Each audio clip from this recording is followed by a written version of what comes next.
যৌনকর্মীদের প্রবেশ করিয়ে দেওয়ার জন্য কি সিসিটিভি ক্যামেরা বন্ধ ছিল? যৌনকর্মীদের প্রবেশ করিয়ে দেওয়া, আমি বলছি ফাঁসি হবে না। কদিন পরে মিডিয়া সরে যাবে, সব ঠান্ডা হয়ে যাবে। যার সন্তান গেল সেই বাম্মা কাঁদবে, এমনটাই। ফাঁসি চান আপনি হেফাজতে আনুন, আগে সিপিকে আগে হেফাজতে নিন। সন্দীপ ঘোষকে এত বড় কুলাঙ্গার, তারপরও সে ঘুরে বেড়াচ্ছে, তারপরও ন্যাশনালে তাকে সুপার করেছে। রাত্রের রাস্তা দখল করেছে মহিলারা, তখন আরজি দখল করেছে দুষ্কৃতীরা। এতগুলো দুষ্কৃতী ঢুকে গেল, ভেঙে চুরে দিল, কোনটা ভাঙলো? তারা নাকি ছাত্রটা বুঝতে পারেনি, থার্ড ফ্লোর সেকেন্ড ফ্লোর কি জিনিস বোঝে না, হয়তো এখানে একটু কম জানে। তারা কি করেছে? তারা ভাঙচুর চালিয়েছে, তথ্য লোপাট করেছে, সেই জন্যই তারা এসেছিল। একটা হচ্ছে মধুচক্র, আমি জানি, খবরের কাগজের মাধ্যমে জেনেছি, বিভিন্ন সূত্রে জেনেছি, আমার কাছে সেই জানার প্রমাণ আছে যে এখানে মধুচক্র রয়েছে। আজকে নয়, দীর্ঘ যুগ ধরে এখানে সেমিনার রুমে, হোস্টেলে এবং অন্যান্য রুমে মধুচক্র চলে, হসপিটালে মধুচক্র। এবং শুধু মধুচক্র চলে আনন্দ ফুর্তি করে তা নয়, এখানে ভিডিও তৈরি করা হয়। এমনকি যৌনকর্মীদের না পেলে সব ব্যবচ্ছেদের জন্য যে সকল যুবতীদের আনা হয়, যুবতীদের দেহ, তাকেও ধর্ষণ করতে ছাড়ে না। এরা কারা? এখানে কারা থাকে? বিকৃত কিছু ছাত্র, নাকি বিকৃত কিছু কর্মী, না কারা? নাকি বাইরে থেকে কোনো লোক আসে? কারা আসে, কেন আসে? এখানে ড্রাগ চক্র চলে। ড্রাগ মানে হেরোইন পাচার বলছি না, ড্রাগ বলতে সবসময় মত্তারি বোঝানো, ড্রাগ মানে ওষুধ বোঝান। ওষুধ, সস্তার ওষুধ রেখে ভালো ওষুধ পাচার করা হয়। এটা শান্তনু সেন বলছিল, আমি জানি না ভাই। শান্তনু সেন, তিনি ডাক্তার পরিষদের প্রাক্তন সাংসদ। তিনি গতকালকে, গত পরশু আমি দেখছিলাম, তিনি বলছেন তার মেয়ে নাকি এখানে পড়েছে, সেও নাকি সুরক্ষিত না, কারণ সে নাকি মোসাবি করেনি, কারো ধামা ধরতে পারেনি। ধামা ধরা, মোসাবি করা আমার টাকা, টাকা দাও, কোশ্চেন পাও। মুখ্যমন্ত্রী পথে নামছেন, বলছি মুখ্যমন্ত্রী নিজের রাজ্য, তিনি পথে নামছেন, মুখ্যমন্ত্রী পথে নামছেন না। আমি এই জায়গাটা আসতে চাইছি, আমি শান্তনুটা শেষ করবো না। শান্তনু নিজে বলছে আমার মেয়ে এক ঘরে অত্যাচারিত, সাংস্কৃতিক অনুষ্ঠান আমার মেয়েকে ঢুকতে দেওয়া হয়নি। শান্তনু বাবু, আজকে আপনি বিদ্রোহী হলেন, আপনি অনেক আগে থেকে জানতেন এই পাপের কথা। আপনি মুখ্যমন্ত্রীর কথা বলছেন। মুখ্যমন্ত্রী কে? তিনি একদিকে পুলিশ মন্ত্রী, একদিকে স্বাস্থ্যমন্ত্রী। পুলিশ এবং স্বাস্থ্য, এত ঘটনা কাকে নিয়ে? স্বাস্থ্যকে নিয়ে আর পুলিশকে নিয়ে। তিনি বলছেন অপরাধীর শাস্তি চাই। আজ 16 তারিখ, কাল 17 আগস্ট, পরশু 18 আগস্ট, 3 দিন গোটা রাজ্য জুড়ে ধর্ণা করবেন, তিনি মিছিল করবেন। কিসের দাবিতে? অপরাধীদের শাস্তি দাবিতে। আচ্ছা, অপরাধীকে খোঁজার চেষ্টা হয়েছে? অপরাধীকে এখানে সন্দীপ ঘোষ, তাকে অনেকেই বলছে অপরাধী, কিন্তু সেই সন্দীপ ঘোষ তাকে আরজি করে রিজাইন দিয়ে তাকে ন্যাশনাল মেডিকেল কলেজের কেস সুপার করলো, তাকে কে অধ্যক্ষ করতে গেল? কেন? কেন? যার বিরুদ্ধে অভিযোগ যৌন চক্রের, অর্থ চক্রের, মধু চক্রের, যার দায়, তিনি এত বিখ্যাত, যার সামনে এই ঘটনা ঘটল। আর পুলিশের যিনি মাথা সিপি, তিনি বলছেন আত্মহত্যা করেছে। আগে বলে দিলেন 11 জায়গায় ইনজুরি, 11 জায়গায় ইনজুরি, তারপরে আত্মহত্যার তথ্য। এদেরকে কবে হেফাজতে হবে? কমিশনার পুলিশ কবে হেফাজতে যাবে? সন্দীপ ঘোষ হেফাজতে নেই কেন? এই মুহূর্তে আমরা আরজি করের সামনে থেকেই রয়েছে, আমার সঙ্গে রয়েছেন পদ্মশ্রীপ্রাপ্ত শিক্ষাবিদ গাজী মাসুম আক্তার। উনিও এসেছেন আন্দোলনরত চিকিৎসকদের পাশে দাঁড়াতে। বলছি, এই যে ঘটনা, একদম আপনার এই এমার্জেন্সি বিল্ডিং এর সামনেই দাঁড়িয়ে আছেন, ভাবতে পারছেন কি মর্মান্তিক ঘটনা?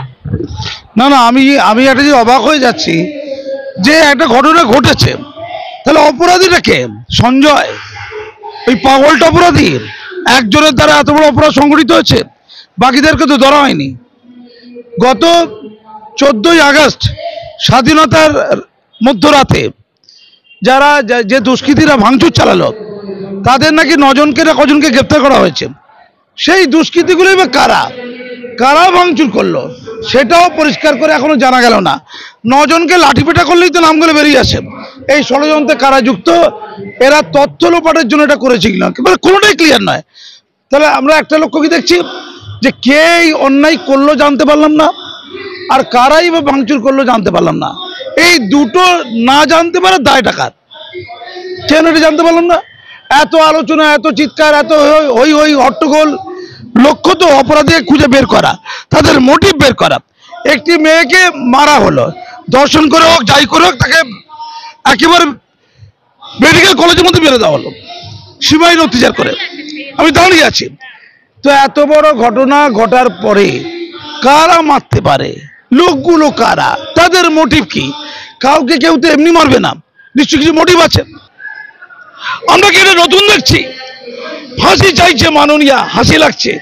ফাঁসি ইকুয়াল টু হাসি। বিজেপি চাইছে ফাঁসি, কংগ্রেস চাইছে ফাঁসি, সিপিএম চাইছে ফাঁসি, আম জনতা চাইছে ফাঁসি, সুশীল সমাজ চাইছে ফাঁসি। এ সবই হচ্ছে গোয়া কাশি। কামদুনিতে কত ফাঁসি? মীর আমিনুল ইসলাম ফাঁসি হয়েছে, বনতলা ধানতলা ফাঁসি হয়েছে, সুজেট ফাঁসি হয়েছে, রেজাউর রহমান ফাঁসি হয়েছে, হাসকালি ফাঁসি হয়েছে, কামদুনি ফাঁসি হয়েছে, বরুণ বিশ্বাস গাইঘাটা ফাঁসি হয়েছে। হাস্যকর। ফাঁসি হবে না, আমি বলছি ফাঁসি হবে না। কদিন পরে মিডিয়া সরে যাবে, সব ঠান্ডা হয়ে যাবে। যার সন্তান গেল সেই বাম্মা কাঁদবে, এমনটাই। কলকাতা পুলিশকে স্কটল্যান্ড ইয়ার্ড বলা হয়। মাননীয় বলেছেন কলকাতা পুলিশ বাহিনী গোটা বিশ্বের শ্রেষ্ঠ। তো গোটা বিশ্বের শ্রেষ্ঠ পুলিশ বাহিনী আগে দেখেছিলাম টেবিলের তলায় লুকোচ্ছে। এখন আরো ভয়ঙ্কর জিনিস দেখলাম। এটা ঐতিহাসিক, এটা ঐতিহাসিক। রোগীর কম্বলে, তারপরে নার্সদের টয়লেটে। বাঁচাও, আরে সিভিল ড্রেস দাও, আমাকে বাঁচাও। আরে ভগবান তোমাদের বাঁচাবে। এখন নার্সরা, মহিলারা আমাদের বাঁচাও। স্কটল্যান্ড ইয়ার্ড বলছে আরে বাঁচিয়ে দাও, মরে যাব। টাকাটা কার? আমার তো ট্যাক্সের টাকা। মাননীয় টাকা নাকি ওটা? টাকাটা তো আমার, ওনার ট্যাক্সের টাকা। তাহলে ধর্ষণ হবে, টাকা দেবে, আর টাকা নেবে কেন? 1000 টাকায় মহিলাদের কেনা যায়। বাংলার মহিলারা 14 আগস্ট প্রমাণ করেছে না, 1000 টাকায় মহিলারা বাংলার বিক্রি হয় না। লক্ষ লক্ষ মহিলা রাস্তায় নেমেছিল। কালকে 15ই আগস্ট গেল, কালকে টিভিতে বলেছি আমি। আজকে গর্ব লাগছে, এখনো সব মরে যায়নি। এখনো বাঙালি মহিলারা, বাঙালি আদর্শ পুরুষরা বেঁচে আছে। না বলিনি?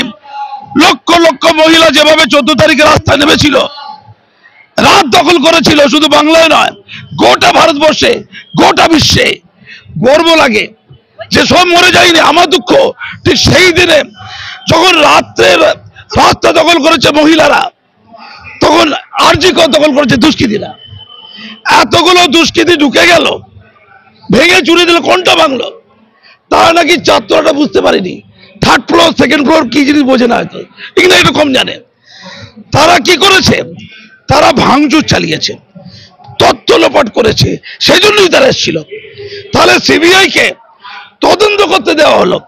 তার আগে পুলিশ অনুগ্রহী এয়ার কন্ডিশন রুম, যেখানে ডাক্তার, নার্স, যারা নতুন প্রসূতি বিভাগ যেখানে বিশ্রাম নেয়, তার পাশের ঘর যেখানেও বিশ্রাম নেয়, এই পাপাচার সেমিনার রুমে হচ্ছে কি গ্যারান্টি আছে? অন্য রুমেও তো হতে পারে। অন্য রুমে পাপ কর্ম করে বডিকে সেমিনার রুমে ফেলে দেওয়ার কি গ্যারান্টি আছে? সেমিনার রুমের ভেতরে একটা স্টোর রুম ছিল, সেটা তালা দেওয়া ছিল শুনলাম। স্টোর রুমের ভেতরে কেউ লুকিয়েছিল নাকি প্রমাণ আছে? ওই স্টোর রুমে কেউ লুকিয়েছিল নাকি প্রমাণ আছে? একটা রুমে সিসিটিভি ক্যামেরা ছিল না। যাদবপুর বিশ্ববিদ্যালয়ে স্বপ্নদীপ মারা গিয়েছিল, সিসিটিভি ক্যামেরা ছিল না।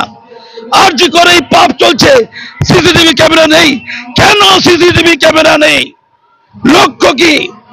দুর্বৃত্তায়ন করার জন্য কি সিসিটিভি ক্যামেরা বন্ধ ছিল? যৌন কর্মীদের প্রবেশ করিয়ে দেওয়ার জন্য কি সিসিটিভি ক্যামেরা বন্ধ ছিল? যৌন কর্মীদের প্রবেশ করিয়ে দেওয়া, এটা অসম্মান, এটা অসম্মান, এটা অবজ্ঞা, এটা অন্যায়, এটা অন্যায়, এটা ঘৃণা। এভাবে কিছু হয় না, এভাবে কিছু হয় না। স্বপ্নদীপ টাকা পায়নি, স্বপ্নদীপকে 10 লক্ষ টাকা দেওয়ার কথা হয়েছিল ওর বাবাকে, ওরা আজও টাকা পায়নি। মীর আমিরুল ইসলামকে হিউম্যান রাইটস কমিশন 5 লক্ষ টাকা ক্ষতিপূরণ দিতে বলেছিল।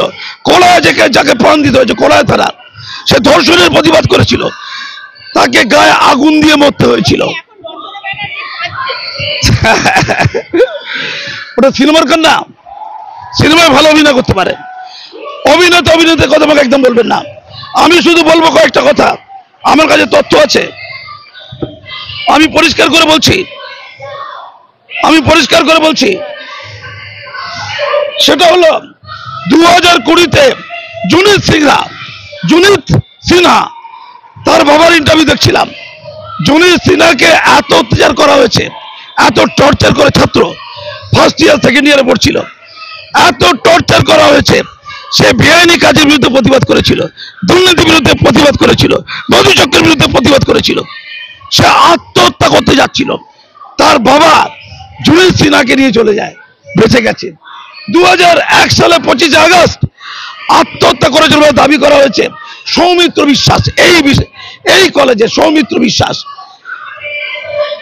আসল তথ্য হচ্ছে তাকে মেরে দেওয়া হয়েছে। আত্মহত্যা এইটা বলা হয়েছিল আত্মহত্যা। কে বলছে? কমিশনার পুলিশ বলছে, আমি যতটুকু জানি, যে আত্মহত্যা করেছে। রাজীব বিশ্বাস একই প্রতিবাদ করেছিল, প্রতিরোধ করেছিল, রাজীব বিশ্বাসকে হত্যা করা হয়েছিল। এটা তাহলে কি? এটা কি মানুষকে প্রাণ দেয় না মানুষের প্রাণ দেয়? এটা কি প্রস্টিটিউশন না হসপিটাল? মাননীয়, আপনি ফাঁসি চান, আপনি হেফাজতে আনুন, আগে সিপিকে আগে হেফাজতে নিন।